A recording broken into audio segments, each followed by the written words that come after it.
Anybody here can get it. Treat the game like a scrimmage now. Master B with the flow. I swear nigga got no limits now. I've been ballin' for a minute. Whole team full of winners. Anybody here can get it. Get tuned into the realest now. Anybody here can get it. Treat the game like a scrimmage now. Master B with the flow. I swear nigga got no limits now. I've been ballin' for a minute. Whole team full of winners. Hi everyone, welcome to episode 2 of Off the Platform. I'm your host, Greg Turrell. I'm joined as always by Jackson Hinch. Jackson, how are you? Great, thanks, man. I think I say your name right? Did I say Jackson? I think I said Jackson Hinch. I hope you said Jackson. We are not joined tonight by Hamish. He's out and about, so that's all right. So he is what is he doing? Claybird shooting and wine tasting with Greg Murphy. Oh, okay. No, we did offer him a chance to jump on the podcast, but he took that up instead. Yeah, not having it. It's hard. Yeah, it's finding the perfect co-host. It is hard to find good help these days. Exactly. He's been replaced already. He has. I'm really pleased to present our guest host on tonight, our guest speaker, Aimee Christensen. Aimee, welcome. Hi, thank you. Thank you for having me. That's cool. Now, hopefully I get this right, but Aimee, 29 years old.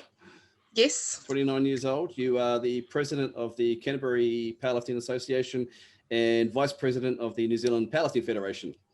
Correct, yeah. Awesome. How long have you been doing those for?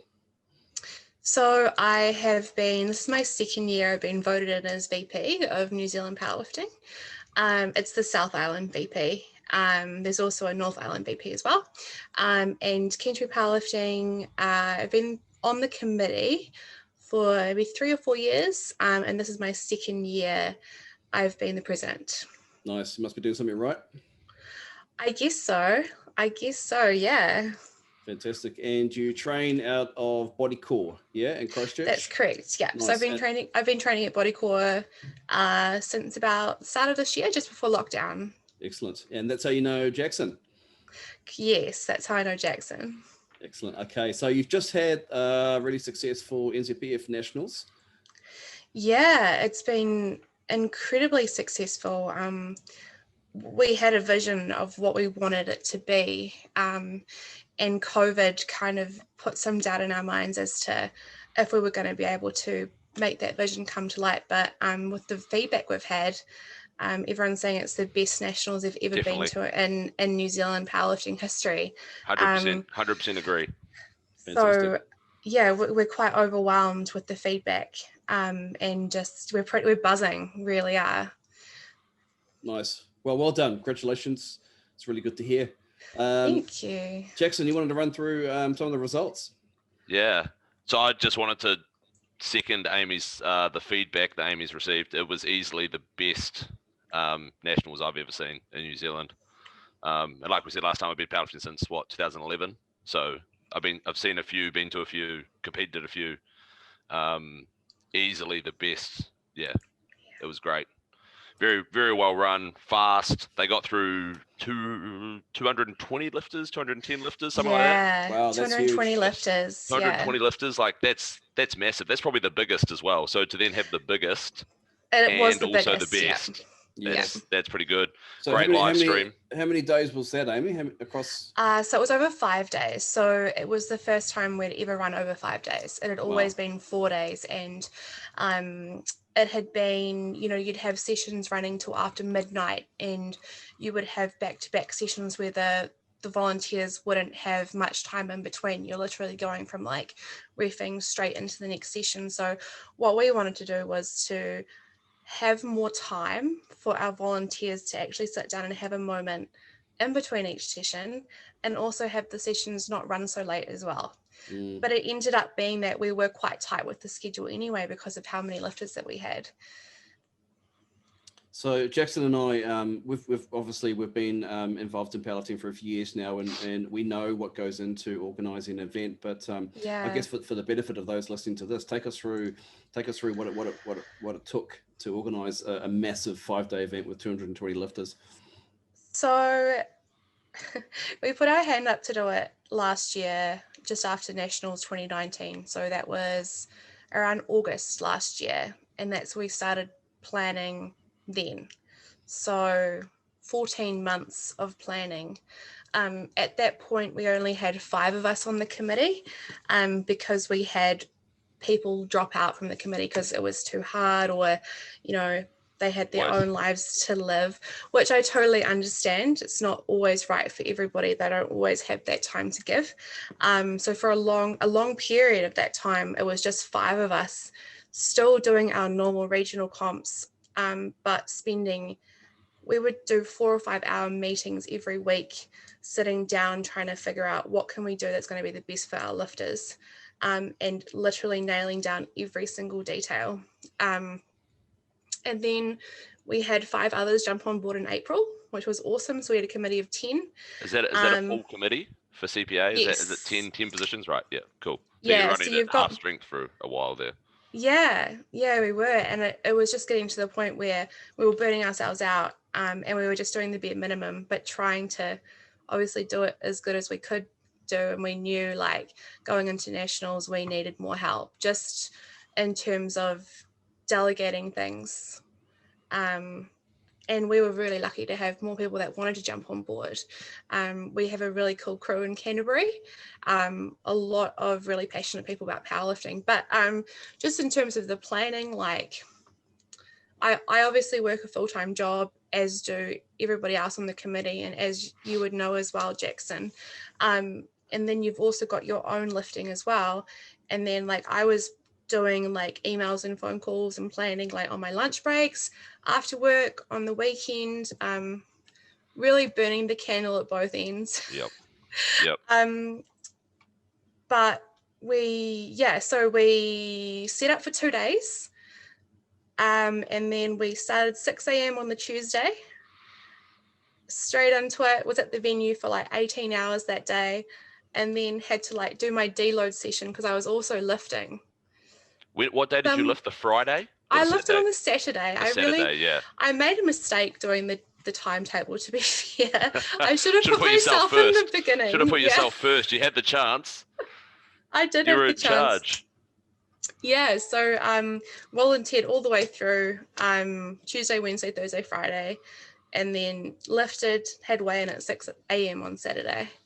And then we had the banquet on Saturday night. Great banquet. Yeah, Good. we invited Jackson and Chris and Muzz and Craig from Bodycore, and Debs as well along, because Bodycore was one of our main sponsors for the event, which we're really grateful for. We took most of their equipment, well, not all of it. We left the Goliath calibrated plates. Thankfully, otherwise we were going to have nothing to train on for our nationals. And I was trying to go heavy. Everyone's trying to go heavy, and it's like, oh, we're going to have no kit to train on. Yeah, be like, damn those IPF powerlifters taking our kit. Stitching us up already. Yeah, but no, it was really cool for Jackson and Chris to come along and experience an NZPF banquet. It was cool. I think the last one that I went to was back in 2013, and there was like 40 people. Like, it was at Garden City Hotel, I think. You know, in Shirley. In Shirley, and they have the shitty Chinese buffet, and it's like just full of MSG and proper powerlifting food. Obviously. I was going to say, that sounds good to me, mate. Proper powerlifting food, self-serve, soft-serve machine. You're sorted. You're on a winner. Powerlifter's dream is a banquet. Yeah. Yep. Oh, buffet all day. Yeah, you just pull up your chair right to the buffet, straight under the ice cream machine. Yeah. Nice. Yeah. And so you were saying you lifted yourself, Aimee. So how did you go? Yeah. So I didn't do as well as I wanted to. I think I underestimated the fatigue and stress on my body that also organising and running the meet would have. I didn't deload as one should the week leading into a very important competition. Details, eh? Never have the perfect prep. The prep's never perfect. No. The thing was, though, that like my peak coming into it was amazing. It was phenomenal. You were hitting PBs every week. Yeah, I had an incredible I was there for peak. most of them. It was great. Yeah, and usually it's the other way around. Like usually I have a real shitty peak, and then like I perform really well on the platform. But I'd set my sights on becoming national champion. It was my opportunity my closest opportunity I had. I've ever had in my 5 years of powerlifting. Not that long, but if I had got my second attempt bench and deadlift, I would have won. But unfortunately, I got sick. I was sick on Friday. Literally the day before. Yeah. Yeah, that's great. Always the way. I got sick with a cold. Just pretty much spent all day in bed on Friday, just hoping, trying to look after my body. But yeah, my body was just too tired on the day. I got a comp PB squat though. So well done. Nice. What was that? 175. Oh, beautiful. I was just looking at some of your, I was looking at some of your results from years gone by, and you did that 170 in the Nationals in 2019, eh? So that was yes. Yeah. So this is 175 is the new comp PB. Well done. Yeah. So I hit 180 at 180 in the gym. In provincial championships. You did, and then you got. I hate to bring this up, but Aimee hit 180 at provincials and got called for depth. I don't agree. It's really a controversial topic. Obviously the refs see what they see on the day. Yeah, that's the thing. They make the call on the day. Yeah. So you can't go back on it now. Yeah. And then you hit it pretty convincingly in the gym as well, just before. Yeah. So we thought you were going to go closer to 185 or something, 190. Yeah, my plan was to go 170, 177.5, 182. But with my 170, it moved not as well as I wanted to. So I said to Chris, let's pull it back and just take what's there on the day. Yeah. But I had a really fun time. I mean, it's always cool to catch up with all your powerlifting friends that you see every year at comps and hang out with them. And then got to see some of my other friends competing on the Saturday as well. And then went out on Saturday night, did my once a year drinking expedition. Once a year blowout. Yeah. You know what to do next time though? Put yourself on the Tuesday. Yes. Lift 100%. and then run. Lift first. Yeah. You can do it. You got the power. Yeah, we were having like a brief conversation about maybe we just put all of the committee like in one flight, one session first. Yep, fix it up. Hey, it's your guys' comp. You can do what you want. Yeah. I must say, like in the 10 or so years I've been involved in powerlifting, I've never known a promoter or a meet director or someone running an event to lift as well. You know, it just almost seems impossible to be able to achieve both. So, you know, it's a massive feat to get both done because, you know, just running a meet, let alone a 1 day, 2 day, let alone a 5 day. It was 5 days, wasn't it? 5 days, it was 5 days. Massive. People don't get what goes in behind the scenes. Oh, like, they're the unsung heroes, I think. Yeah. You know, the people behind the scenes who put the hard yards. And I mean, not to take anything away from those who obviously put their heart and soul into the lifting, but you know, you've got those who put their heart and soul into running events as well. So, you know, if they're lifting on top of that, you know, it becomes almost like an obsession, doesn't it? You know, it consumes your entire. It pretty much did consume my entire life for probably the past 6 months is when it really got like nailing down all the details and everything started coming to life. And then, you know, sort of the last month I was peaking as well as working, as well as, you know, finalizing the contract with the venue and all of that kind of thing as well. So I honestly don't know how I got through it alive, to be fair. And I was just saying to Jackson before, like, I've just spent the last 2 days in bed sleeping. Just no people, darkness. I'm hibernating good. in my cave. That's what you need with Doug. With Doug, yeah. Aimee owns a pug. Yeah, he's a black pug called Doug. Doug the Pug. Him and I, we've been chilling. He Honestly, comes to the gym. He is the most ridiculously well-behaved gym dog I've ever seen. Oh, really? Aimee will be pulling like 180, like 6 inches from his face, and he doesn't move. Is Even that when right? the bar hits the ground, he doesn't move. Yeah. He just sits in a gym bag. I must admit, if I had a dog doing that, a little bit nervous about where that bar's going and where the dog is. Yeah, it's you've got some phenomenal. confidence. I've never seen anything like it. Yeah, so he's grown up in the gym, eh? He's grown up in the gym since he was about 12 weeks old. Since he was like tiny little baby. Brilliant. And so he's so used to it. Yeah, almost like the CPA mascot, eh? He is, and he's like the little body core. Well, there's another pug that's just come to body core, which is a baby. Yeah. Okay. He's like 3 or 4 months old, but Doug shows him what's up. Doug's Doug's the alpha. Yeah, Nice. Doug is definitely the alpha. He's in charge. Nice. So, Aimee, notable lifts from the comp, and I know Jackson, you've got a few that you want to run through as well, eh? There was some sick lifting. So standout lifters. Should we let's go through them and. So I've got some here as well, Jackson. Oh, here we go. You go first. Ooh, brilliant, it's your comp. Okay. You go first, ladies first. All right. Thank you. Such a gentleman. So I've I was gonna say first time for everything, Greg. Here we are. Yeah, Here we are. Never been a lady on the podcast, so that's probably only took episode 2. Exactly, eh? Okay, so obviously probably the most standout performance for me will be Aimee Corrigan. So Aimee Corrigan, she is a under 57 kilo open lifter. She got our best overall female overall. She squatted 168 kilos, benched 96.5 kilos, wow, and deadlifted 200 kilos with a total of 464.5. That is insane. Yeah, and so she weighed in just under 57 kilos. So she's absolutely incredible. Very strong. So what was the age class? She's in the open. I think she's just come out of juniors. Yeah. So she's like 24. Yeah. She is such a lovely, humble person as well. Just ridiculous lifting. Just crazy beast mode strong. She's one of those people, like not in a bad way, but like when you look at her, if she was just in like a sweatshirt and pants, you wouldn't think that she's a powerlifter. Yeah. Obviously, once she's in like a singlet and stuff, like she's got muscle and etc. Of course. And she looks great. But if you looked at her just like walking down the street and like just track pants and a hoodie, people, because she's quite tall and lean and long arms, long legs, doesn't look like your typical powerlifter. Nice. Okay. And what gym does she train out of? Where does she train? So she's in Auckland. So she was from Canterbury.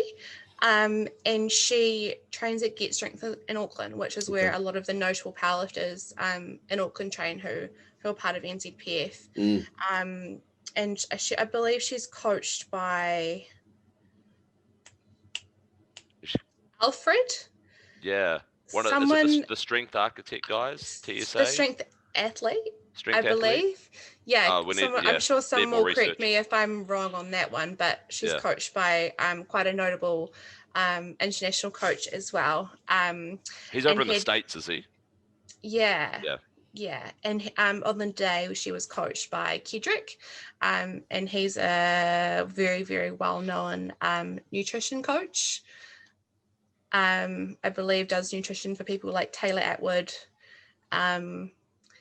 I don't know if you guys know who that is. People in the IPF. Yeah, under 74. Big dog. World champions. I know the name.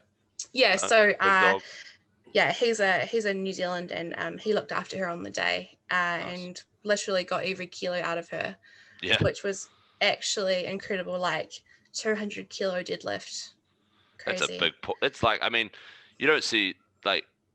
I always say it, but like I always say at our comps when girls come out and do big deadlifts, but like in a City Fitness or a Snap or in any time, like there's not even guys leg pressing that. No. And these girls are just pulling it. And like I saw that, I think there was probably, I don't know what it lifts usually. She had a bit more in her. I would say there's a little bit more in there because there wasn't much of a grind, and she seems like she can grind. Oh, I've seen her grind squats. Yeah. And honestly, like, her form, she says it herself, like it's like how do you describe it? Basically, her body collapses on her, but she manages to like get herself back up.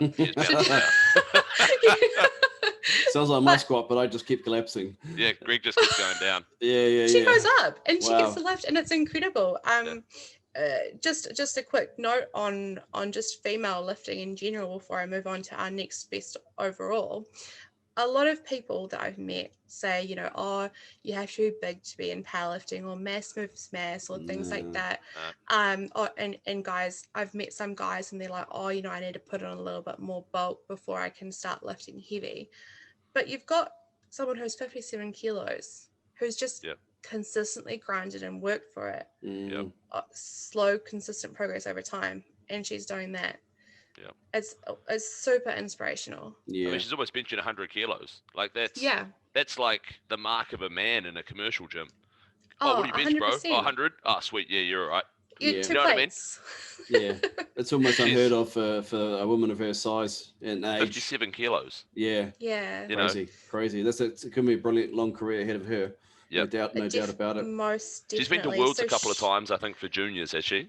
Yeah, so I believe 2018 she came first place in the world in the junior 52 kilo class. Mhm. Wow. Okay. And then she's gone up a weight Huge. class, which is awesome. That's I cool. think. Yeah. Well, it's the evolution. You eventually once you get to her level, especially, you do have to then put on a little bit of muscle mass to then 100%. strength. 100%. And I believe she came second last year. But man, she's just incredible. So the next person I've got is Tim Monagati. Tim. Yep. No, Tim. Yep. So he was supposed to do Pro Raw. Yeah, he did NZ Open with us at the end of last year, and he was going to use it to qualify for Pro Raw. Yeah, there was a Pro Raw invite, I Obviously, think, from memory. Lockdown and stuff happened. COVID, so didn't happen. So he's come back to the NZPF, and we've accepted him with open arms. And so he competed in the 83 kilo Open. So he won best overall male. So he squatted 287.5, benched 165, deadlifted 310 for a total of 762.5. Nice. And I know those aren't even his best numbers as well. No, he's definitely lifted heavier than that. So that's like a bad day for him. Yeah, which is ridiculous. And he still won best overall. Obviously won his title. I think he just got ahead of Chris Kennedy. I think Chris when I looked Kennedy was right up his heels. Yeah, when I looked at the points, so it's is it good lift points now that the IPF GL used? points, yeah. Yeah, GL points. So I think it was like 0.2 of a point that he beat Chris by. So it was right. Yeah. That always makes for a great competition, doesn't it? When it's neck and neck like that. Oh, for sure. And Chris, I think he missed a couple of lifts that he wasn't necessarily expecting. He had a bad day as well by the look of things. Yeah, and I think Chris, so did Tim as well. Yeah. On Chris, so I don't know if it's a sore spot or not between the organisation, but what happened with his last deadlift? Because he thought he was lifting a record, so he used chip plates. Yeah. And then I believe it wasn't a record, so it had to be rounded down. So Greg, I don't know if you saw the thing, but this was actually going to be one of my notable lifts, because this is ridiculous. He went 729 in the 74 class. Oh wow! So, okay, that's brilliant. And that's not even his best day. I think he went 750 odd earlier in the year. But he squatted 265, benched 171.5, and then so he deadlifted 294.5 because I think he thought he was going for a record. Yeah. So if it was a New Zealand record, for example, you can chip it. So you can go 0.5 or you can do whatever you want. And having the chip gives you the advantage in terms of building a total. Yeah. Because in IPF, Greg, I don't know if you are familiar with their rules, but so in GPC, even if you chip a record, only you get that lift, so say he could get like 293 for his deadlift, but only the 292.5 gets added to your total. Whereas in IPF, the chipped number gets added to your total, so you don't have weird numbers. Okay. So that gives there's a bit of a competitive advantage, because if someone else was wanting to beat you on total and they weren't going for that record, they'd have to go up the full 2.5. Yeah, so it kind of plays into that. Yeah. So if he'd got that 294.5, that then would have given him that extra points, and he would have won best overall. Yeah. So with the record keeping, obviously, you can say anything's a record. Yeah. And but at the time it's a record attempt, and it's not until afterwards that the the record keepers go through and make sure, have you been a member of the organisation for long enough? You haven't had a break in your membership, etc. Yeah, there's different things like that. Right. And then they go through and go, hey, what was the record? Did they actually break it? And then it becomes official. So was that what the issue was? He wasn't a member for long enough, or was it No, not heavy enough? it just wasn't the record. Okay. Yeah. Do you know what the record is? Oh, I'm not 100% sure. Okay, yeah, that's all good. But yeah, just to see how close he was. Oh, look, I don't think anyone's immune to. No, there's always things like that come up. Yeah, I can think of events where a record has been proclaimed and it wasn't a record. Yeah. Yeah, I often think some of us, some of the federations both here, and I've seen it in Australia as well and globally as well. Just you almost need that some sort of technology solution that references what the records are at the time and it can check everything. Because in the heat of a moment of a competition, you've got the crowd yelling at you, you've got the coaches coming to the tables telling the ladies or the boys at the table what's going on. 100%. You've got the lifter amped, and so mistakes get made. It's part of powerlifting meets as they stand right now. Yeah, and just touching on what you guys talked about in your last podcast, so how Open Lifter, the guys there from Open Powerlifting are developing a special system for you guys, Jackson. Yeah, so it's Jared. It's Jared. Yeah, so shout out to Jared, who he's the real MVP. He's it's the boyfriends of powerlifting. I think I've seen him do a bench press one time. The whole time I've known him. Still counts. Still counts. Yeah, for sure. Yeah. It was just the bar, but everyone starts somewhere. But he's incredible. He's been working on developing Open Lifter with the guys at Open Powerlifting, and has implemented all sorts of different bits and pieces to it. For us, like for example, we had commentary, which was the first time we'd ever run a meet with commentary on our live stream, and Jared developed a thing. I'm not very good with technology, but when the person came up to do their lift, it would show what the record was in that class, and also would pop up with the Open Powerlifting stats on that lifter as well, so you could see all their past comps, what their best meets were, what their best numbers were, if they've done any international comps, anything like that. So from a commentator's point of view, you've got all the info there, which is awesome. Yeah, it's great. And just even little things like that. Yeah, very, very switched on dude. Well, we've got to almost take a leaf out of the book of other sports where if you were to leading up to an All Blacks match, for example, there's an hour or two of commentary and stats and numbers and past efforts and so forth, and as powerlifting grows, so does the need to sort of get that audience engaged as well. So it builds 100%. Shout out to Jared and the Open Powerlifting team, mate. They're doing a brilliant job. Yeah, and I'm sure they will do just as fantastic of a job for you guys at your upcoming nationals as well.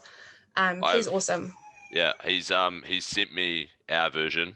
I haven't showed you this, Greg, but I've kept this under wraps. But he sent us our version. It's pretty. You heard it here first, folks. It's pretty. It's very nice. We're going to bring it in for nationals. Yeah. Live stream overlays, inbuilt records, etc. Very, very nice. So thanks to Jared.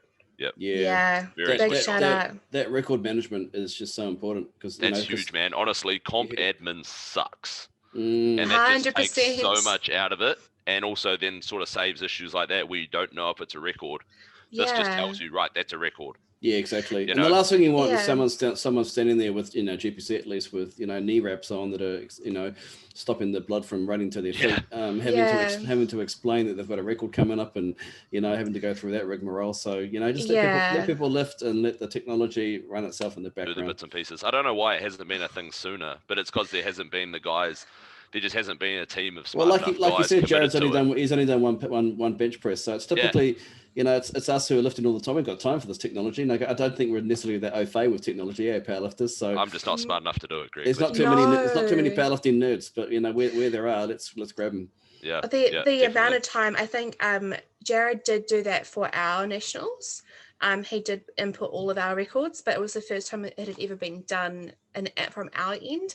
So I'm wondering if there was maybe a mistake that happened in terms of inputting the data for when it came up to Chris Kennedy's lift. Of course, but yeah. on the whole, it did work really well in terms of a record attempt coming up, like with Good Lift. I don't know if you guys have used Good Lift in the past. It comes up with the red flashing lights, record attempt.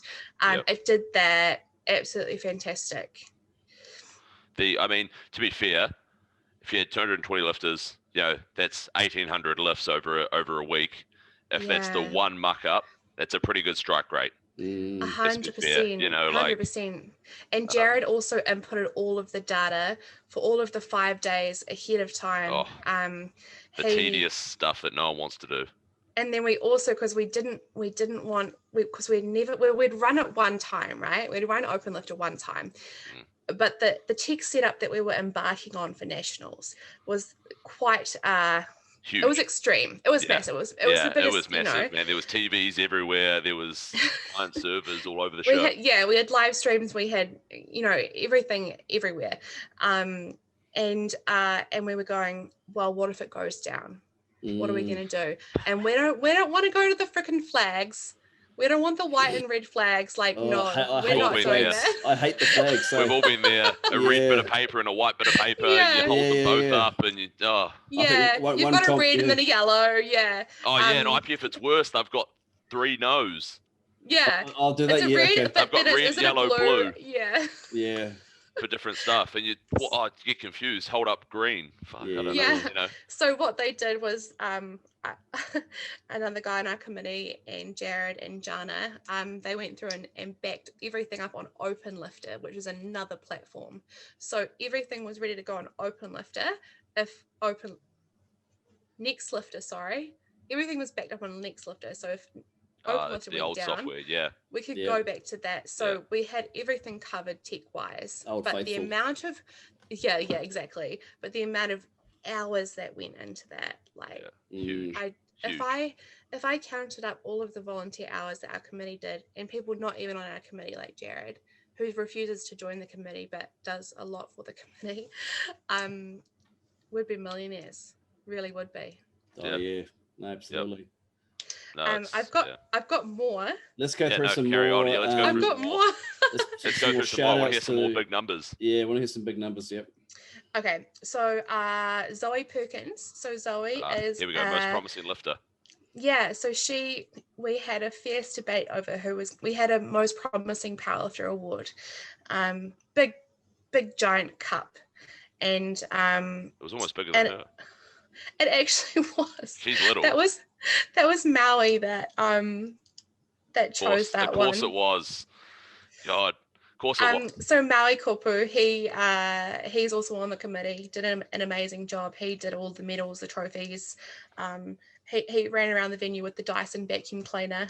What are those backpacks? Honestly, he's a very attention to detail kind of person, and he wanted everything to be perfect. He was responsible for the lighting and the truss and the banner and everything. So he's big shout out to him. I mean, big shout out to everyone on our committee. But anyway, so Zoe Perkins, so she is a sub junior. So she is 17. Yeah. So when does a sub junior finish for you guys in the year that you turn 18? Yeah, I believe that's the case. So this will be her last year as a sub junior. Yes, so I know she's going to do Auckland Cup, which is like the Auckland Novice competition that they do in November. Nice, and that will be her last year as a sub junior. Right, so just put up the biggest total she can, see what happens. 100%, yeah, send it. Yeah. So she squatted 142.5, bench 70, deadlift 157.5. Huge. And a total of 370. Wow. She only weighed 60 something, didn't she? Early 60s. Yeah, she weighed in light. As well. Yeah. That's awesome. And she's awesome. Massive she's really, lifting. really 17 cool. years old. Do you know how long she's been lifting for? Yeah. This is like literally her second comp, I think. That's ludicrous. Crazy. That's absolutely ludicrous. Yeah. Yeah. So I mean, big things to come in the sport for her. Yep. Absolutely crazy. So I've got a couple of other ones as well.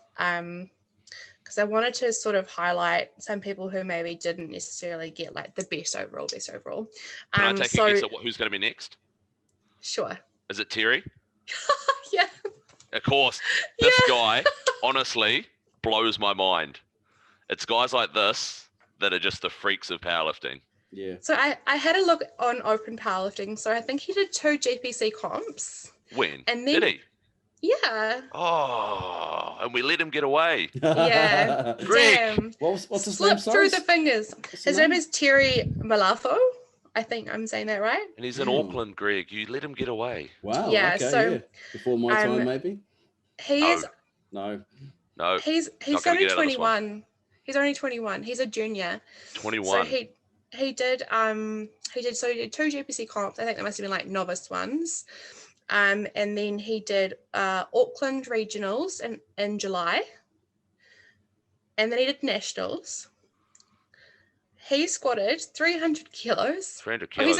He's in the 120 kilo plus class. He squatted. I think he weighed in at 145. That's a big dude. 145. Yeah.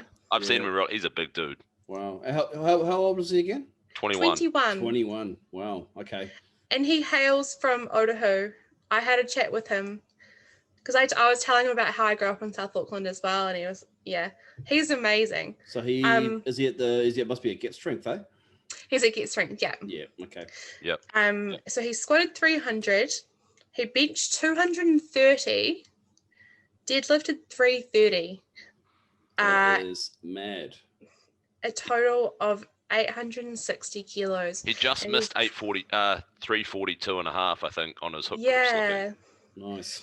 He does hook as well. That's a real man. Is it? Hook grip conventional. That's a real man. I've tried hook grip. I've got like stubby hands, so I'm like, I can't really do it that well. But yep. No, man, 21, 860. That's crazy. That's ridiculous. Crazy. Yeah. And he's only done what, 4 comps? 4 comps, yeah. A year ago he was just running around on a league field somewhere, probably.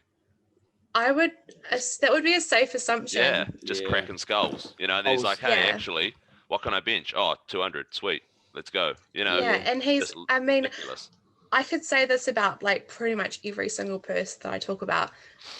Amazing, humble, lovely people in this community.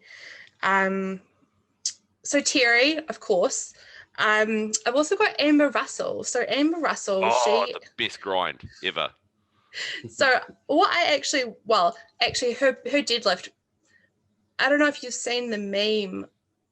It's like the crane. That was like her. Literally. Yeah, that was her. Oh, really? Greg, picture like stiff-legged. Picture like a fishing rod when you've got like 100-pound trout on the other end. Oh, the one of those ones where you cringe and you and it takes you like half an hour to roll it in. That was her deadlift, and she still locked it out. And she locked it out clean. Yeah, locked it out clean. Shoulders back, knees locked, head up, done. Yeah. I didn't see it, but I had Maui reenact it when we had these fun awards for the banquet. We were going, best soft suit, best grind, best pull for the win, best hype, all that kind of thing. And Maui was like, this is what she looked like. It was like a crane, and like did the movement. I was like, really? And then I watched the live stream back, and I was like, ridiculous. Holy shit. I don't know how she got that. But what I actually wanted to talk about was her bench. So she benched 116 kilos. Wow. And she's an 84 kilo open lifter. And that was a New Zealand record bench. Oh, well done. Awesome. That's a sick bench. Yeah. Yeah. So that's nice. Sick bench. Really, really cool. And then the pull, the best grind was just a bit of a bonus. Definitely the best grind. Like, I haven't seen a deadlift like that in a while. That's good, man. I used to compete with a guy years ago, John Whariahonga. Hopefully I don't know. What was his name? He was on the forums as well. Yeah, he was. Yeah, and he had, slight rounding of the back. I think it might have been from some sort of scoliosis, but he would do do the same. Greg. Eh? Yeah, get your anatomy, mate. Is it scoliosis? Scoliosis is when your spine goes like this. Kyphosis is when you're like this. Well, listen to this guy. Yes. Sorry, Dr. Jackson. Yeah, no, thank you. Oh, there's Doug. There's Doug. That's the cat. Oh, that's the cat. Oh, yeah. I'm not a cat person. Oh, there he is. Oh, that's right. Still, that's a good-looking cat. It's not your cat, mate. So yeah. But he would do the same. He would crawl.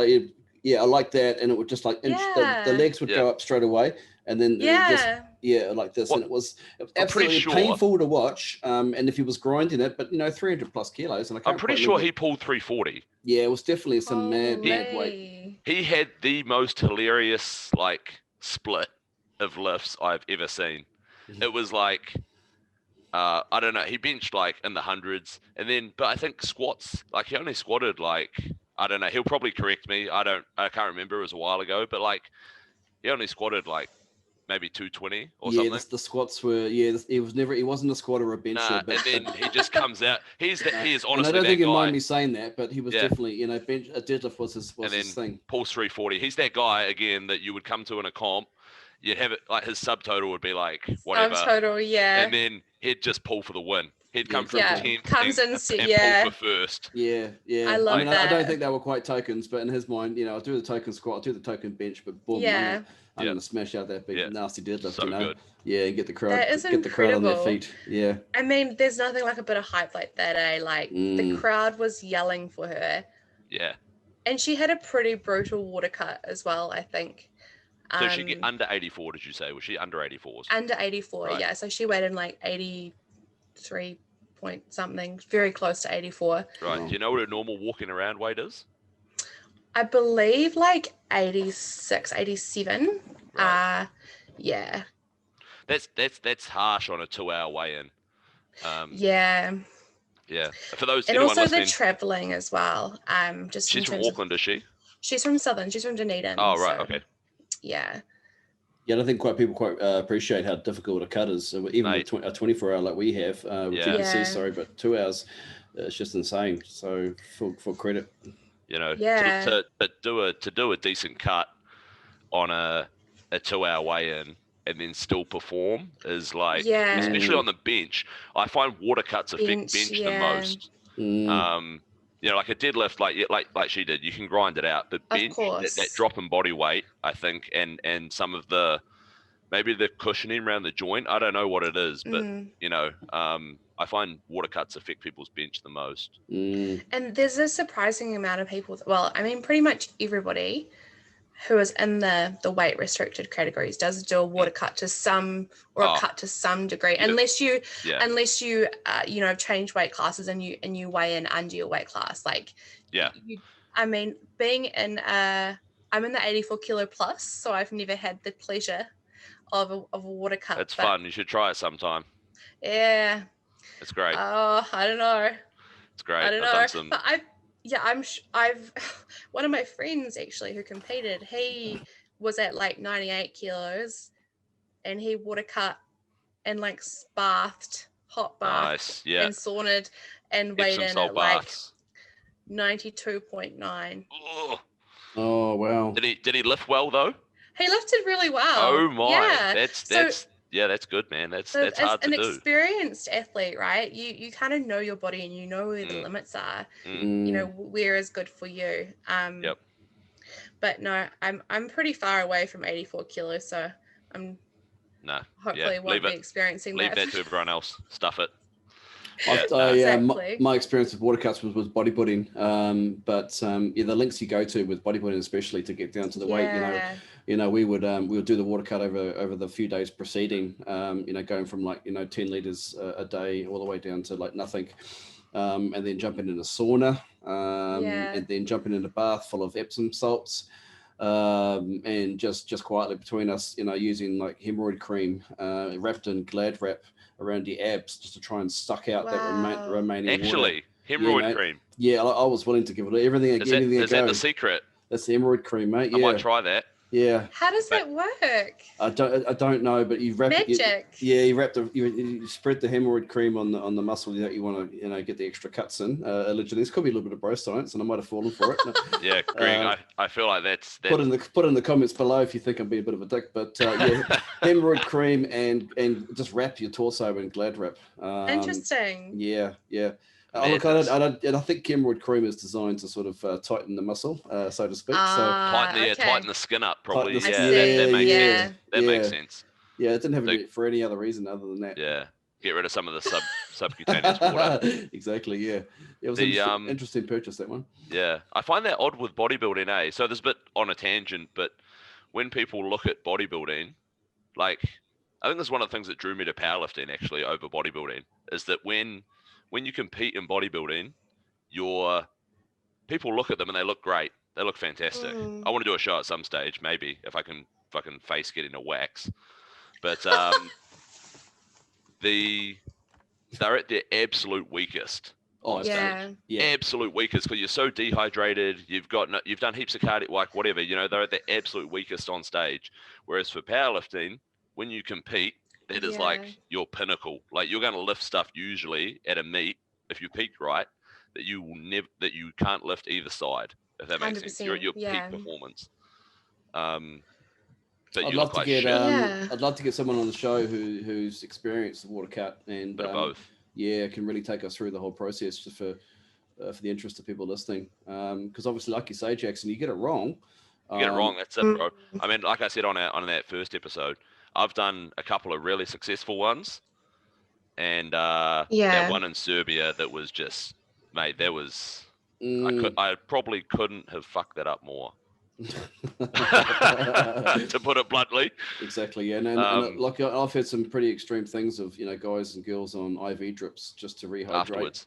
Dude, that's so common in the States. Is that right? Yeah. Because, they have those clinics that you can go to. They're like hangover clinics. And so these guys, obviously a hangover is basically just dehydration. Yeah, yeah. These girls and guys just cut for powerlifting comps and then call them up and be like, yeah, come hook us up. And they just hook them up to IVs. And so is that for like 24-hour weigh-ins or 2-hour? To be fair, IVs actually work best on a 2-hour weigh-in, because they work for both, but so with a 24-hour weigh-in, you've obviously got time to eat, drink, etc. Yes. Your body's got time to absorb it. But the IVs are the most efficient way to rehydrate. It goes straight in. It goes straight in. So for a 2-hour weigh-in, it's perfect, because you can cut, you could cut 5 kilos and then have that all back on within an hour. Like, if they put on high-speed IVs, that's it, man. You could literally get like 5 liters of saline in someone in an hour. That's disgustingly fast, but interesting, very interesting. I think lifters need to really think about whether or not a cut is necessary, because of the risk of losing 1%, 2%, 5%, 10% strength. The risk of injury goes through the roof as well. And the risk of injury for the sake of a few extra points, for example. Yeah. I mean, I definitely agree with you. And I think that's where having a coach who, I know in NZPF, we've got a few coaches who specialize in that, and they will look after you through that process rather than you Googling how to do a water cut. And some bro has gone, go and do this, and you do it, and you don't have anyone supervising you or checking in on you. That's when it is really, and it's the same with anything, right? Like powerlifting, you want to get a really good coach who is going to guide you through that process, rather than you Googling how to do a squat, which we all did when we first started, right? Oh, of course. That's what you do. You look up programs online. But having someone in your corner, if you're going to do something like that, it's worth the money. So speaking of coaches, Aimee, you've got is it Chris? Shameless plug for Chris Lord. Yeah, Wolfpack. Give us a plug and tell us a little bit about Chris and his approach as well to programming and nutrition and all that. I've known Chris for a few years, just through powerlifting. He used to train at a gym that I trained at called Atlas, and kind of knew of him. And I said to him one day, I'm like, I want you to coach me. And he goes, oh, really? And I was like, yeah, I want you to coach me. And so he's such a humble dude. He would have been like surprised. Yeah. He was like, oh, really? Like, okay. And so we sat down and talked about it. And at that point, I was going to Asia Pacifics in Taiwan in February. And then I was planning to go to Worlds in Belarus in June. So this was before COVID happened. And I said, these are my goals. This is what I want to do. And he's like, okay, sweet. And he coached me at Provincials. That was just before I started his programming. And he was just so surprised at how chill I was of a lifter. Like, he'd never seen me squat or deadlift or anything before, but he comes and he sees me. I'm like running out the back to cut up more attempt cards for the next session in between my deadlift warm-ups because we ran out. And he's like, again, where's Aimee was Aimee? running the comp and lifting. Yeah. Just madness, Aimee. Madness. Madness. Yeah. Ridiculous. Yeah. And he was just like so surprised at how chill I was. And I've actually really, really enjoyed his programming. It's been a breath of fresh air for me. And also to have a coach who's also in the gym when you're training as well. Like that's a really, really cool thing. Sickening 340 pull last night as well. Oh my goodness. He is Very so strong. Pushing the boat out. The captain Lord. 100% pushing the boat out. Like, but he, even in terms of the peaking, he knew that my last week before my deload, I was going to be stressed with comp stuff. So he programmed the week before to have all my last heavy singles. Like, and I hadn't even figured that out in my head yet. That's why you pay him. That's why he's the coach. Yeah, because I'm thinking about what's going on right now. He's thinking about, okay, this is the comp. This is how stressed you're going to be. This is going to be the best time for you to do that. And I've never had a coach like that before. Very switched on, dude. Very, very smart guy. And also just to be a part of, like, obviously Wolfpack is yourself, Jackson, Chris. Yeah.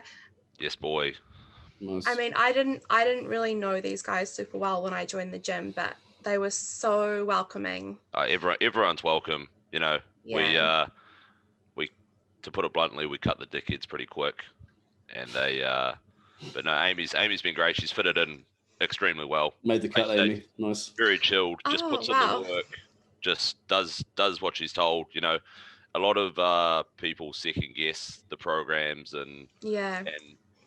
but Chris is very like me. He'll always justify what he's doing and why you're doing something, and that's a lot of the reason why it's hard to find good coaches these days. But when you do, you listen, and that's why Aimee's progressed so much. I mean, what I think you said, you hadn't hit a bench PB in 18 months, and then you got 2 in 2 weeks.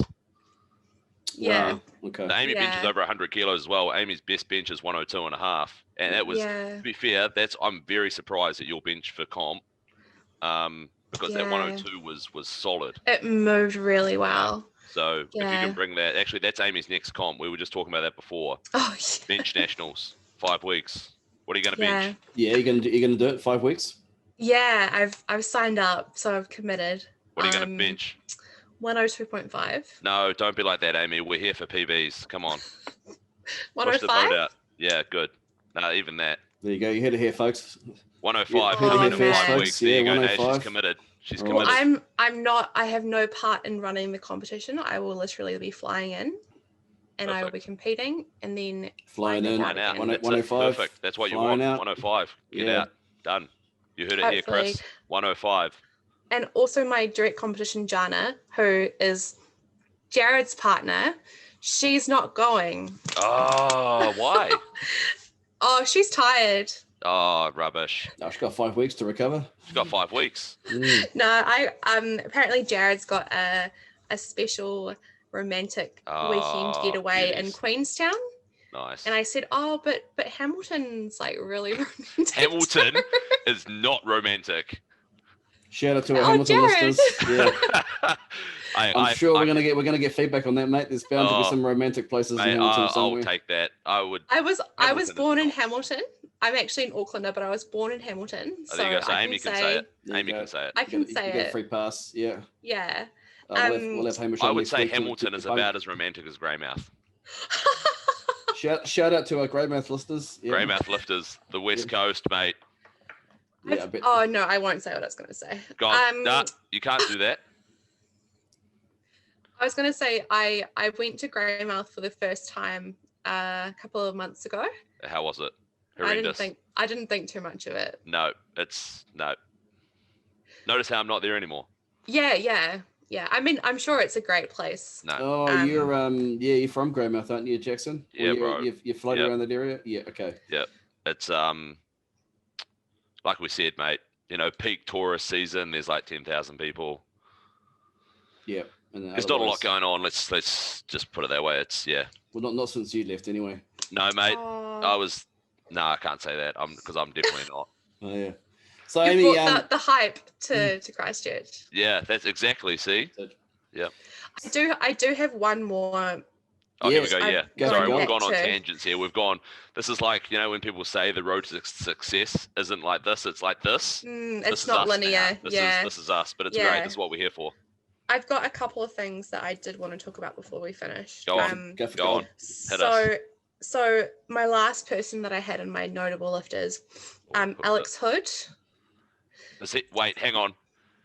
Is he the guy that dances, or is that the other Alex? No, that's Alex McCullum. Okay, honestly. He's also a notable lifter in his own right. Yeah, he is fantastic to watch at comps, Greg. Like, this guy, I swear he must just wake up and start dancing, and then dances into bed at night. Like, oh, right, okay. Yeah. I've never seen someone get so hyped up for lifts and just dances out, and he doesn't care who's there. Just awesome. He's just loving it. Yeah, that's brilliant. That's brilliant. He's amazing. I mean, he's like, I think on his second bench, he got called for his heels not being flat. So that's IPF, right. They made him re-rack the bar. Yeah, in IPF, you've got to have your heels flat, and he was wearing chucks. So sometimes, depending on the angle, it looks like they're raised up. So the ref was wanting him to make sure his feet were flat. And so he's re-racked the bar. He's gone back to set up. He's waiting. And then while he's waiting, holding the bar, he yells out, "Is that good?" Then he gets... Why not, eh? Is that good?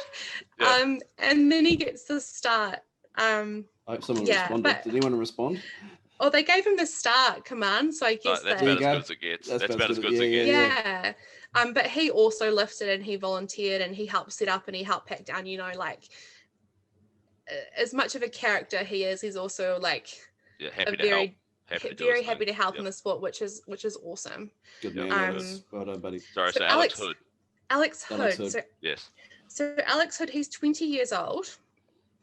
And rather than competing in the juniors, he threw his hat in the Opens. So he competed in the Opens. Good man. That's what we where want. the competition is. Yeah, that's what you want. True powerlifters, eh? They search out the competition. Yeah. So I believe Nationals was his third comp. He'll correct me if I'm wrong. And he competed in the 120 Open. So he squatted 270. At 20?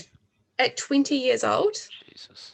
And he would have done more, I think. On his second attempt, he did 270 and he just sunk it too deep. And he lost tightness and couldn't get out of the hole. So he redid 270, and there was more in the tank, to be fair. Yeah. He benched 165 and then he deadlifted 300. Was that his first ever 300 deadlift? Yeah. That is a good feeling. They must have been happy about that, eh? You never forget that. And it's on my bucket list, to do the 300. Yeah. He was awesome. Ecstatic. That's a big total at 20. What is that? Is that 7? What's that? 735. Oh, nice. Yeah. Nice. Well nice. So and so he did his first comp. I think he was sub-junior. I think, or he'd just come into the juniors and he was 105. And so he started, so there's a coach called Jason Clark. So he co-owns North Shore Barbell, which is a powerlifting gym in Auckland. And he coaches a number of the top athletes in New Zealand for IPF. And he coaches Alex. And so Alex has gone from the 105s to the 120s. Yep, man. And he just weighed in 120. 120 on the dot. He was like, that's what you want. 119.95, I think. Yeah. Nice. So yeah, he did such an incredible job. That's huge. Yeah, that's huge, man. That's at 20 years old. That's ludicrous. And throwing his hat in the Open and going as well. Open. Especially in his third comp. That's big. Yeah, and he came second. In the Open 120. Yes.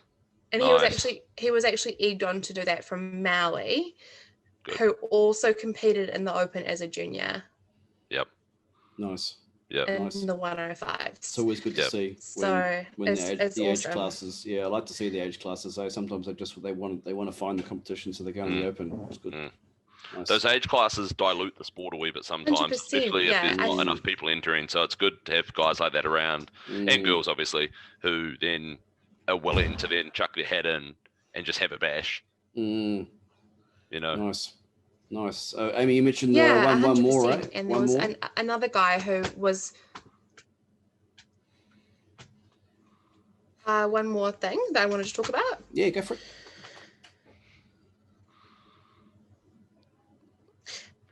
So there's a couple of things, but we're probably running out of time. No, I've got about 10, 15 minutes. I just wanted to talk about Chris Kennedy. Okay. So I was listening to what you guys were talking about last week about Chris Kennedy. Jackson, you mentioned Chris, about his past. Huge lifting. And then Hamish, Hamish. Was it Hamish from Hamilton? So Hamish knows him. Yep, Chris. Yeah, that was a brilliant story, that one.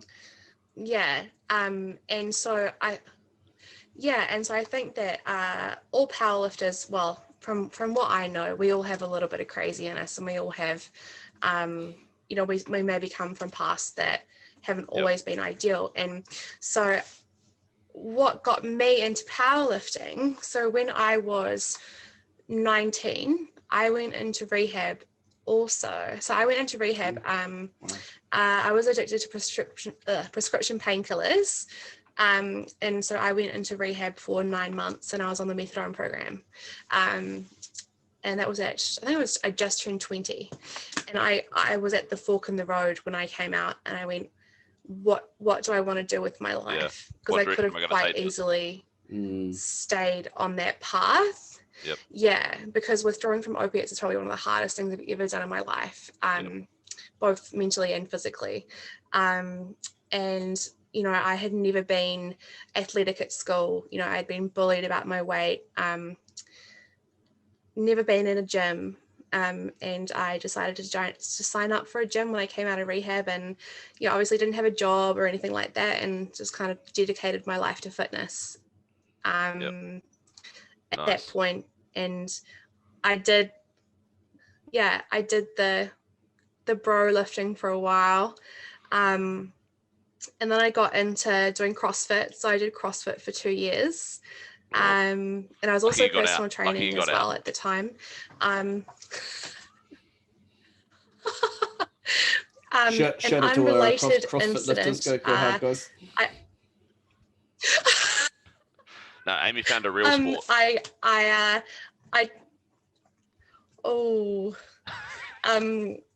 I tore. What did I do? I did something. I ended up having surgery on my knee the first time I went skiing. Unrelated to CrossFit. So I was going to say, you got injured doing CrossFit? Yeah, that was a golden moment there. That was my previous. That's why I was going. It wasn't related to CrossFit. But when I came back, I couldn't do like the running, the jumping, anything like that. But I really enjoyed the squatting and the Olympic lifting and that kind of thing. And I knew of a lady called Carly Dillon. She owned a CrossFit gym, but also was a powerlifter. Yeah. And I went to her and I said, hey, like, I want to do this powerlifting thing. And she was like, oh, awesome. All right. There's a competition in 8 weeks and we're going to do it. And that was November 2015. I did my first comp. And haven't really looked back since, but I think I've got a very addictive personality. I'm very all or nothing. I'm very similar. Very, very similar. Yeah, and it's good when I'm on the right track, but when I wasn't on the right track, obviously, it kind of sends you into a path. Yeah. It depends what you apply it to. Yeah, 100%. Yeah. And to be where I am today, I absolutely have fitness and definitely weight training, especially, and powerlifting now to thank for it, because it's given me so much satisfaction and substance in my life, and the people that I've met in the community. It's you make friends for life. Definitely. Yep. 100%. Oh, well done. Yeah. Well done congrats. for You finding picked the right fork. Yeah, and for finding powerlifting. I think it's probably saved Yeah. many people, in all fairness. Definitely. Yeah. You hear that a lot. You hear that a lot. Yeah. Definitely. And if I think back to all Even the people I've met over powerlifting, there are a few interesting people that I've met over the years with powerlifting, and you can tell they've had colourful pasts and interesting pasts, but they've found the sport now, and it's for all intents and purposes, it's probably the healthiest habit they've got going on for them and for many people. For sure. And even things like mental illness. I mean, I've suffered from depression in the past, and to have something that you can, a goal-oriented kind of thing to keep you getting out of bed and something to work towards. I know it saved a lot of people from that side of it as well. It's huge. I think powerlifting, especially since it's so quantitative, it's very easy to see progress. So when you can have everything else blowing up around you and going to absolute shit, and then you can stick to a program and have this one consistent thing, and you've got an end goal at the end of it. You're like, right, in this next 10 weeks, at the end of it, I'm going to bench 100 kilos or whatever it is. And so you've got something you're working towards. So you've always got something positive going on, even if everything else is, turn into custard. Yeah. And so I think that's one of the things. Yeah, 100%. There's been a lot of times where my personal life, or work or whatever, is so stressful, and I've been in a relationship breakup and it's been horrible, but I've been able to come into the gym and have a really good session and leave feeling positive, and it's exactly what you say, Jackson. It's a positive thing that you've still got in your life. It is. And that kind of brings me as well to females in powerlifting. So that's something that I'm really, really passionate about, and that I've done a lot of work with my personal training is, unfortunately, a lot of females I've talked to, they've come into the gym for the first time and they've had a really negative experience, whether it be someone's looked at them a certain way, or dickheads. They've Gyms felt, especially your commercial gyms where they're typically the cheapest, the most accessible. They do the most marketing on the radio, on TV, things like that. Or so people generally go to them first. But they might want to try doing weights, but there's all these guys looking like, just the environment. The environment's not great in some gyms like that. Yeah. Definitely exists. It's full of guys trying to prove that they're the alpha male, or that they're intimidating each other, and then the girls get stuck in the middle, or they're trying to get noticed by the girls or whatever. So it does become quite hard for girls to. Yeah. And they're still getting over that whole thing of girls do cardio, guys do weights. Which I'm glad that is not a thing anymore. Female lifting has blown up, which is fantastic. And actually, I think we have CrossFit to thank for a lot of that. So CrossFit has done something right. CrossFit has done something right. Oh, I agree. And I mean, I think a lot of the reason why women do just cardio is because what's at the front of the gym when you walk in? Cardio machines. Yep. They're the easiest to use, rather than going into the free weight area where that's scary and you don't know how to do it. And it's scary to ask for help as well. Oh, for sure. And I've spoken to a woman who they've asked for help and they've been looked down on or laughed at, and they haven't. Yep. They haven't gone back into the gym after that, and then it's been it's years later, and they come back and they go, well, I've put on all this weight, or I'm not happy with myself, or and they come in with those kind of goals, self-esteem kind of things.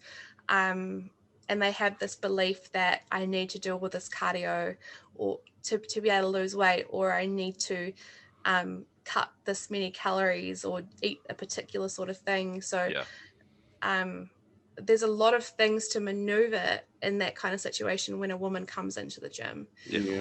Definitely. So if we sorry to interrupt, Jackson, Aimee, if we've got any women like that you think that are listening right now, what would you say to them? What would you like them to hear? No, yeah. That's a good question. Just do it. I think the most important thing is you are worthy of being in that space. It doesn't matter who else is there. You can go in and do your thing. Honestly, you can do that. And if anyone wants to message me, I am totally happy to point you in the right direction of people that you can contact in the industry who will help you in your region. Yeah, cool. That was actually that was going to be my next question. Actually, just women, not just women in general, but where do you recommend people go if they're considering wanting to find out more about powerlifting, or just want to find a gym, or how do you get into it? Yeah, so we've been doing a little bit in terms of upgrading our website for Canterbury Powerlifting to give more information about coaches in the area and their experiences and that kind of information. I'm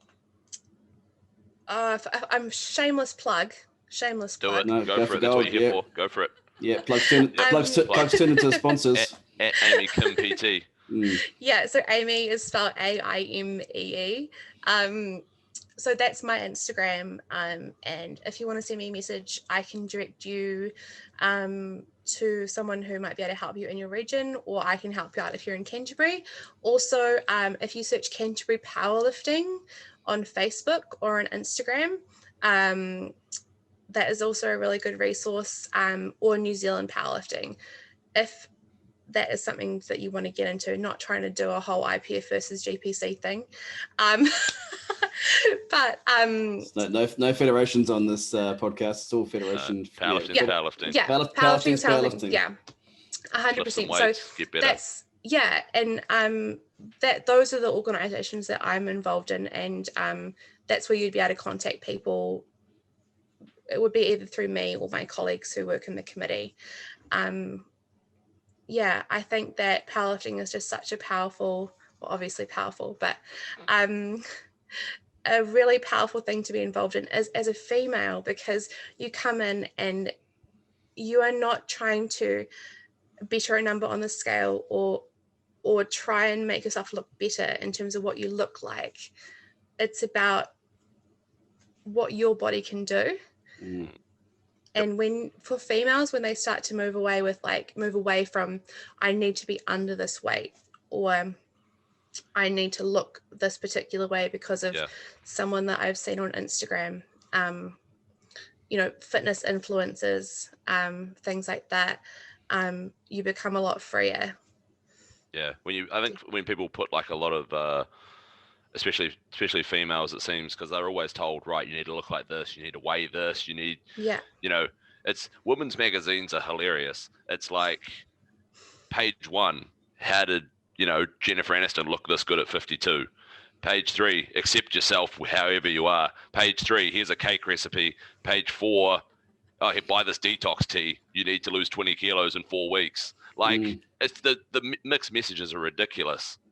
Yeah, 100%. 100%. So I think, powerlifting's good for giving them some sort of consistency and putting like a positive affirmation on their goals, rather than you need to do this, you look like shit. Yeah, or to fit in a particular box as well. Yeah, just do your thing. That's why there's weight classes. You can be whatever you want. Yeah, and like Jackson, we've spoken about this before, the rise in female powerlifting. It's been massive in the last few years. And I think a lot of that has come from obviously moving from not just being equipped as the standard to coming into raw as being the classic, more being the standard, and it's become more accessible as well to females. Raw has definitely taken away some barriers. Yeah, and I mean, we still have equipped lifters. Like, we've got an equipped lifter, her name's Gwen Douglas. She actually sometimes comes in and trains a bodycore. And she's probably the one female equipped lifter out of 223 that competed at nationals, and she came in and smashed it. Well, for respect, because I used to lift equipped with the IPF, and just equipped in powerlifting in general. It's hats off to those people, because it's a huge effort.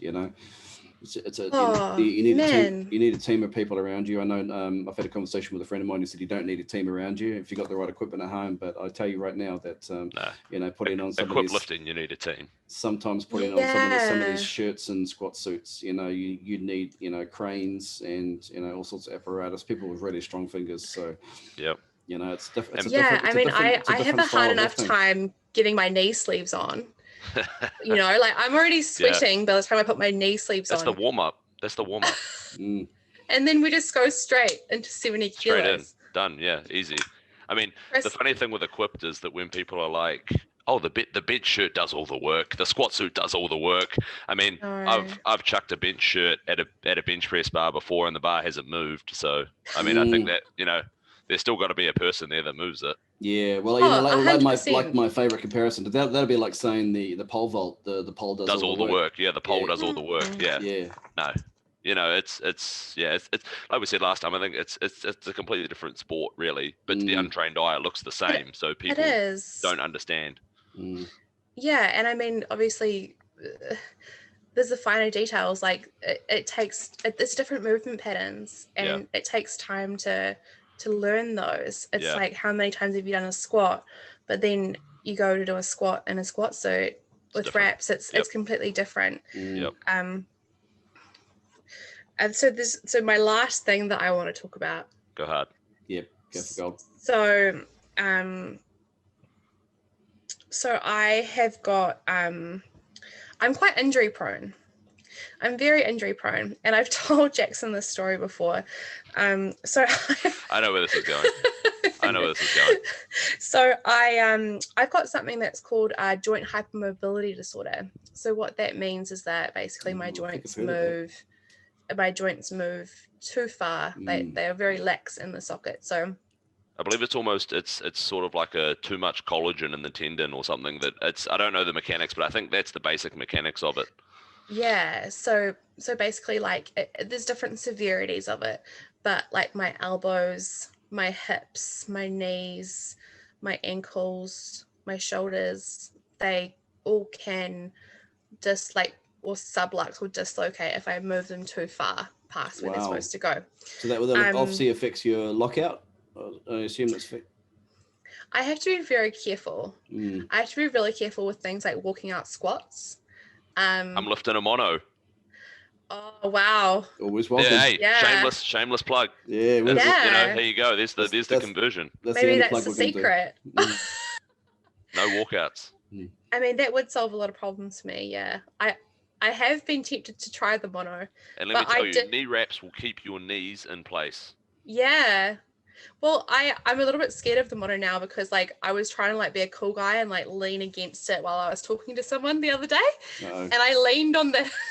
Oh no! Something moved. I leaned on the hinge thing. Oh, the jack and it would just drop. The hydraulic.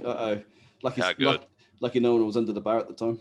Yeah. No, and I did not look cool at all. So I was like, oh well, that's the last time I'm ever going near that. What was I saying? Oh yeah, so yeah, I tend to get injured really, really easily, and I've had a lot of injuries in the past. Shoulder ones when I did CrossFit, funnily enough. Who knew? But shout out to our CrossFit friends. Jackson's got nothing against CrossFit. I coach CrossFit. Yeah, it's a good feeder sport to powerlifting. Yeah, honestly, the rise in CrossFit is why powerlifting has gotten so big. Probably weightlifting too, to be honest. And weightlifting. And even strongman. Yeah. I actually, when I started doing CrossFit, I got my dad to do it because he'd never been in a gym before and he wanted to learn how to do weights. And I knew taking him to a commercial gym was going to be the worst thing ever for him. But CrossFit is such a positive, community-based thing. You have someone who is watching you and teaching you the basics, and it's like a group positive vibe. Yeah. And he loved it. Yeah. He absolutely loved it. I mean, that's so well. And he was like 60. Yeah.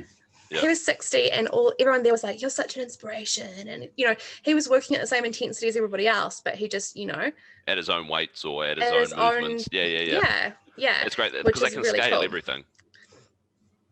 100%. So that's the really, really good thing about CrossFit. what was I saying? Okay, so I have issues with my elbows because of the joint hypermobility, and my elbows used to do some real funky things when I squatted. They still do. They still do. It still does. And well, one does.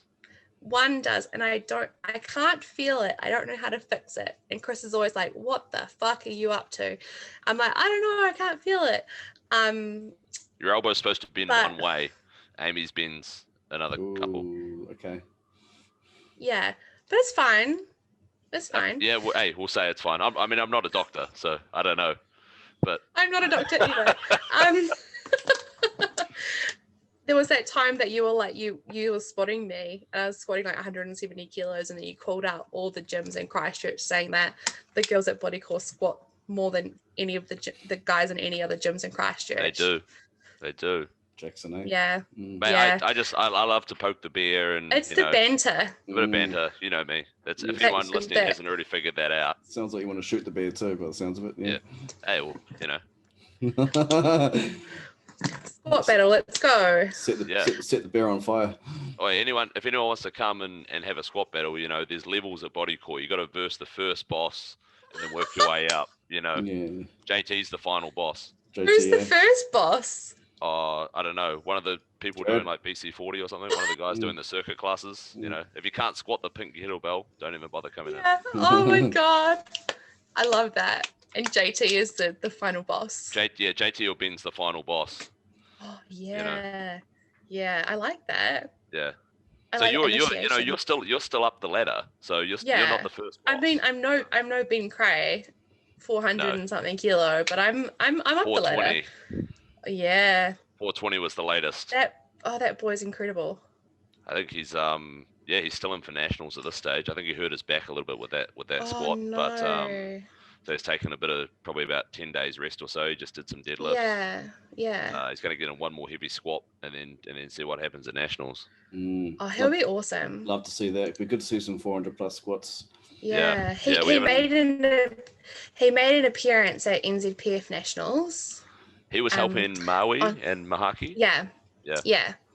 And he's a fantastic game day coach. Just the hype. Just hypes people up, gets in their head. And just goes, back yourself, like you got this. And it's really awesome to see. It's really awesome. He did give me heaps of shit. Of course. And I gave him shit back. That's what Ben's best at. If we added that to the totals, it'd be very, very close between me and him. Yeah. If that was like the fourth powerlifting lift was banter, I think he'd actually edge me out on that one. Oh, it's bound to be a formula for that. We can add it. It has to be somewhere. We'll make our own one. We'll make our own one. So coming back to me squatting with my elbows. So I was attempting a double at 160, which I hadn't done before. This was maybe like 2.5 years ago. And I unracked the bar unevenly on my back. We've all been there. And I do something now when I set up so I can feel if the bar, this is like what I've learned, right? So I can feel if the bar is stable or not. I do something in my setup, but didn't do this at the time. And so I unracked the bar. I did the first one. It felt like shit, but I'm pretty stubborn. And I was like, well, I need to get this double. I'm here. I've done one. And as I was coming out of the hole, I turned, the bar turned, and my elbow went with it. And so I had a full year off training. Wow. I tore my extensor tendon and a lateral ligament around my elbow.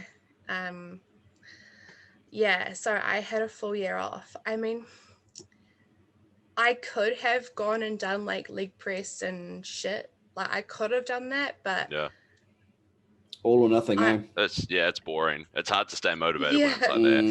Yeah.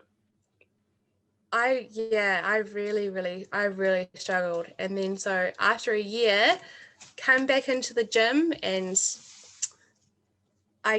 for anyone that has taken a significant amount of time off and come back in, and your ego, like you have to leave your ego at the door. It takes a hit, man. It takes a massive hit. because I went in and there were people in the gym that I hadn't met before, and I was like, oh, they're going to see me only like squatting 60 kilos, but I used to be able to do this, like all this stuff going on in my head. And like, it was almost like my body and my mind weren't quite connecting in terms of the movement as well. It took me probably a good 3 months to that coordination takes time. Coordination takes time to come back. So injuries, like before I flew out to Singapore for my first international comp, I injured my back on my last heavy bench, and I got on a plane not knowing just what you want. Yeah, perfect. I got on a plane not knowing whether I was going to be able to compete or not. So I think all these things that happen really solidify your mindset, and like, if I can get through doing this, whatever I'm going through at the moment, I've done it. There's been things worse happening in the past to me. I know I was still able to compete, and I came third. Nice. At the Oceania Championships, came third in New Zealand, which was awesome. Nice. Well done. I was in the airport, like doing my cat-cow stretches and doing my, I was lying on the floor doing everything that the physio said to do on all People sorts are like, of, I don't want to get on a plane with this lady. What's going on here? What is she No, doing? I'm in the aisle of the plane, like doing my stretches and shit, because I'm like, I don't care what anyone else says. This is my only opportunity to get this right. I was on like diazepam and like all sorts of stuff, like, because it was spasming, and it definitely becomes a mental sport at that point. It does, yeah. Yeah, people underestimate the mental game. I can imagine there's a ton of powerlifters who have walked into a competition with an injury, thinking they have no idea what's going to happen over these next 3 lifts. 100%. And they've put in weeks, months, potentially years of effort to get where they are. So and I think being okay and accepting that if it doesn't come together on the day, like, that's okay. It is okay. Or like if you have a bad day in the gym, like, and it doesn't quite, you miss a lift or it's shitty or whatever, that's okay. Yeah, that's right. Everyone's been there, right?